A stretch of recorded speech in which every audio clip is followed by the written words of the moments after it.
Hello दोस्तों, GD के analysis channel में आपका बहुत बहुत स्वागत है। आज इस वीडियो में हम बात करने वाले हैं सर्वेश्वर फूड लिमिटेड स्टॉक के बारे में।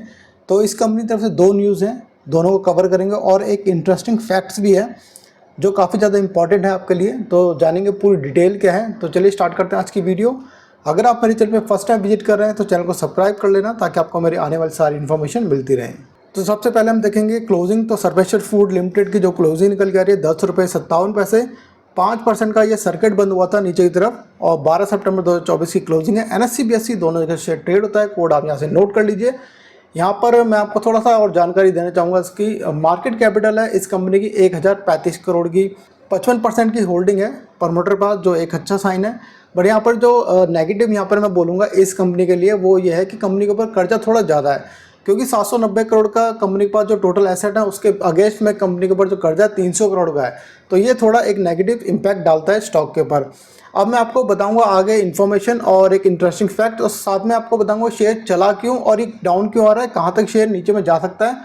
तो चलते हैं अब इन्फॉर्मेशन की तरफ बढ़ने से पहले मैं आपको एक चीज़ और बता दूं। यहाँ पे बहुत ज़्यादा इंटरेस्टिंग फैक्ट्स है वो। यहाँ पर ये बताना चाहूँगा कि 1035 करोड़ का इस कंपनी का मार्केट कैपिटल है। अब मैं आपको बोलना चाहूँगा कि ये 5% का सर्किट में चल रहा है अभी। तो 5% का सर्किट देखिए यहाँ पर, अब ये अगर ये ज़्यादा नीचे आया था शेयर तो ये 1000 करोड़ के नीचे आ जाएगा। मतलब इसकी मार्केट कैपिटल 1000 करोड़ से नीचे आ जाएगी। जैसे ही 1000 करोड़ से नीचे आएगी तो सेबी का जो नया कानून है इसके ऊपर अप्लाई हो जाएगा। वो कैसे? सेबी का जो नया कानून कहता है कि जिस कंपनी की मार्केट कैपिटल 1000 से नीचे है और वो कंटिन्यू डाउनफॉल चल रहा है या अप ट्रेंड में चल रहा है या काफ़ी ज़्यादा मूवमेंट हो रही है तो उसको स्टेज 1 में डालते हैं। उसका नाम है ESM। आपने नाम सुना होगा, ESM 1 स्टेज। इस स्टेज में क्या होता है, 5% का सर्किट होता है। पर यहाँ पर आपका क्वेश्चन ये होगी 5% का सर्किट अभी भी है तो इसमें और उसमें क्या फ़र्क है? उसमें और इसमें ये फ़र्क है, अगर ये ESM 1 में आ जाता है, मतलब 1000 करोड़ से नीचे की इसकी मार्केट कैपिटल हो जाती है और ESM 1 में आ जाता है सेबी के द्वारा, तो यहाँ पर ये सेम डे आप इसमें काम नहीं कर सकते। पहला रूल ये होगा। और फिर भी ये कंटिन्यू बढ़ता है या घटता है, बहुत ज़्यादा मूवमेंट होता है तो ESM 2 में चला जाएगा। ESM 2 में और भी ज़्यादा सख्त कानून है। इसमें क्या होगा कि 2% का सर्किट में सिर्फ काम होगा और दूसरा 1 घंटे में सिर्फ एक बार ही ट्रेड होगा। और जब कंपनी ESM 2 में आ जाती है तो उस कैटेगरी में होने के बाद क्या होता है कि शेयर में ज़्यादातर गिरावट ही देखने को मिली है। तो ये थोड़ा माइनस पॉइंट है। तो जहाँ से शेयर रिकवरी होनी ज़रूरी है, अगर 1000 करोड़ से इसको ऊपर रखना है इस कंपनी को मार्केट कैपिटल, तो यहाँ से रिकवरी जरूरी होती है। तो अब बढ़ते हैं इन्फॉर्मेशन की तरफ। तो पहली जो न्यूज़ निकल के आती है वो कंपनी की तरफ से निकल के आती है 9 सितंबर 2024 को। यहाँ पे कंपनी बता रही है कि कंपनी एक पार्टनरशिप कर रही है NBFC के साथ। मतलब ये कौन होता है? नॉन बैंकिंग फाइनेंशियल कंपनियाँ जो लोन प्रोवाइड करती हैं। तो यहाँ पे अपने फार्मर्स को लोन सपोर्ट का यहाँ पर दिया गया है एक वादा, जो आने वाले टाइम में काफ़ी ज़्यादा हेल्पफुल होने वाला है फार्मर्स के लिए। और ये कंपनी कहीं ना कहीं एक ग्रो करती हुई नज़र आ रही है इस फाइनेंशियल इंस्टीट्यूशन के द्वारा। अब सेकंड न्यूज़ की तरफ चलते हैं। तो अगली जो न्यूज़ निकल के आती है 12 सितंबर 2024 को, ये बिल्कुल लेटेस्ट इन्फॉर्मेशन है। और यहाँ पे कंपनी फिर से डिक्लेयर कर रही है कि कंपनी अपने फूड जो सर्विस है उसको एक्सपेंड कर रही है। तो यहाँ पर ये दो बड़ी खबर थी, तो इसका इम्पैक्ट देखने को नहीं मिला फिलहाल। बट मैं आपको जो इंटरेस्टिंग फैक्ट्स बताने वाला हूँ वो ज़्यादा इंपॉर्टेंट है। 25 जुलाई की मीटिंग होती है कंपनी की और इस मीटिंग में कंपनी बहुत बड़ा डिसीजन लेती है। तो ये डिसीजन क्या है और क्या है आने वाले टाइम में इसके ऊपर क्या इम्पैक्ट पड़ेगा इस डिसीजन का। यहाँ पे कंपनी ने एक बड़ी अनाउंसमेंट की है। यहाँ पे देखिए एक अलॉटमेंट की है वारंट को लेकर के नॉन प्रमोटर को। तो यहाँ पर कंपनी ने बता रखा है ₹9.70 में 10 करोड़ 20 लाख वारंट इशू किए गए हैं नॉन प्रमोटर को। तो यहाँ पर मैं डिटेल में आपको बताने वाला हूँ और समझाने वाला हूँ क्या इसका इम्पैक्ट पड़ेगा और क्या से ये प्रोसीजर को फॉलो किया जाता है। तो जब कभी कंपनी को ज़रूरत होती है फंड्स की, तो उसके पास काफ़ी तरीके होते हैं फंड जुटाने के। तो उसमें से एक तरीका होता है वारंट इशू करना या फिर इक्विटी शेयर अलॉट कर देना। तो यहाँ पर 10 करोड़ 20 लाख वारंट इशू किए गए हैं ₹9.70 में नॉन प्रमोटर को। नॉन प्रमोटर कौन होते हैं? आपको पता है कि कंपनी में दो कैटेगरी फॉल करती हैं होल्डिंग पैटर्न में। एक कैटेगरी के अंदर फॉल करते हैं प्रमोटर और दूसरी कैटेगरी के अंदर फॉल करते हैं पब्लिक। तो पब्लिक के अंदर क्या ये आम पब्लिक होती है? नहीं, बिल्कुल नहीं कहूँगा मैं कि आम पब्लिक होती है। यहाँ पे आम पब्लिक के साथ साथ बड़े बड़े फंड्स भी होते हैं, जैसे कंपनियां हो सकती हैं और म्यूचुअल फंड हो सकते हैं। तो उनको भी हम पब्लिक कैटेगरी के अंदर ही बोलेंगे। जैसे यहाँ पे कंपनी ने बता रखा है कि यहाँ पे नॉन प्रमोटर को दिए गए हैं और ये पब्लिक कैटेगरी के अंदर ही फॉल करेंगे, जो आम इन्वेस्टर को नहीं पता होती बात।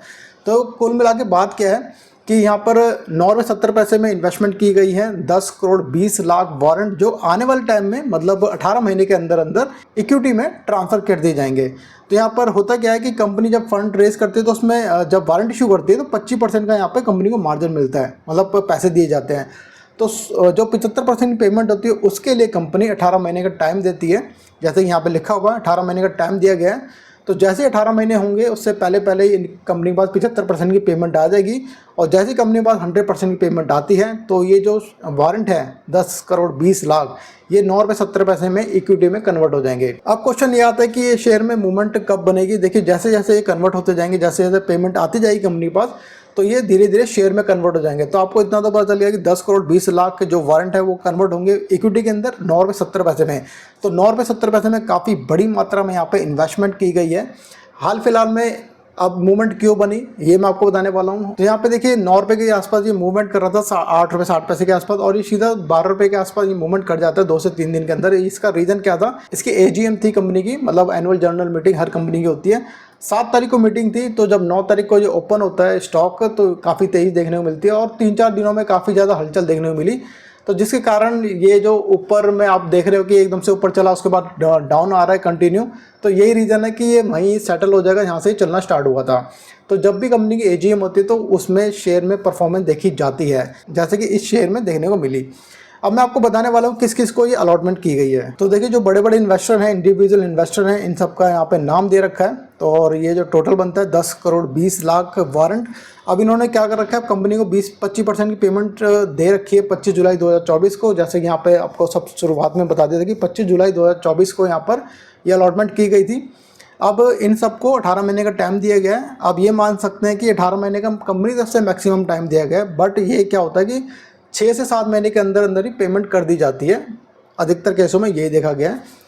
तो उम्मीद ये ज़्यादा हो जाती है कि जब कभी इन्वेस्टमेंट ऐसे की जाती है वारंट के थ्रू या इक्विटी डायरेक्ट ट्रांसफ़र की जाती है कंपनी के थ्रू, तो वहाँ पर देखा गया है कि जैसे जैसे कंपनी के पास पेमेंट आती है शेयर में मूवमेंट देखने को मिल जाती है। तो उम्मीद मेरे को ज़्यादा है कि ये शेयर कहीं ना कहीं आपको आने वाले टाइम में जैसे ये कन्वर्ट हो जाते हैं वारंट इक्विटी के अंदर, आपको अच्छी रिटर्न देते हुए नजर आएगी। तो ये थी बड़ी खबर सर्वेश्वर को लेकर के। वीडियो आपको इन्फॉर्मेटिव लगी हो तो प्लीज़ सब्सक्राइब कीजिए, लाइक कीजिए, शेयर कीजिए। Thank you so much for watching my video.